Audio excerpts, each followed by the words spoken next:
నేను birth certificate అడిగాను.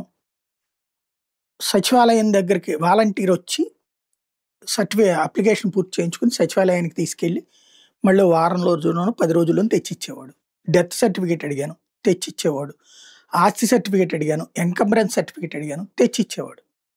ఆనాడు సర్వీసెస్ అనేటటువంటిది ఇంటి దగ్గరకొచ్చినాయి. అది వాలంటీరు, సచివాలయ వ్యవస్థ. ఇప్పుడు వాటిని మనం చిన్నాభిన్నం చేసాం. చేసి అసలు అయ్యన్ని ఎందుకయ్యా వాట్సాప్ గవర్నెన్స్ అని ఉంది, అందులో మీకు ఆటోమేటిక్‌గా మీ ఇంటికే వచ్చేస్తాయి అనేసి 2 ఏళ్ళు అయిపోయింది. ఆ వ్యవస్థను చిన్నాభిన్నం చేసి ఇక్కడ జరిగినటువంటి.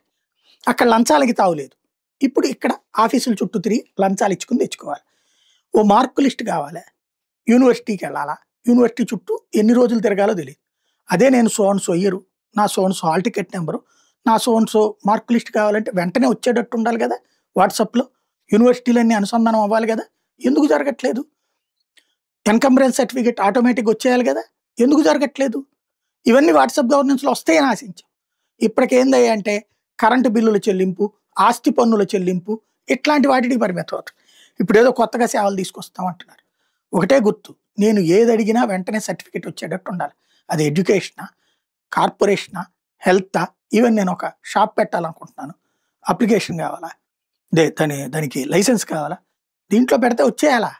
అప్పుడు మన గొప్పతనం అనేటటువంటిది ఆలోచించాల్సింది.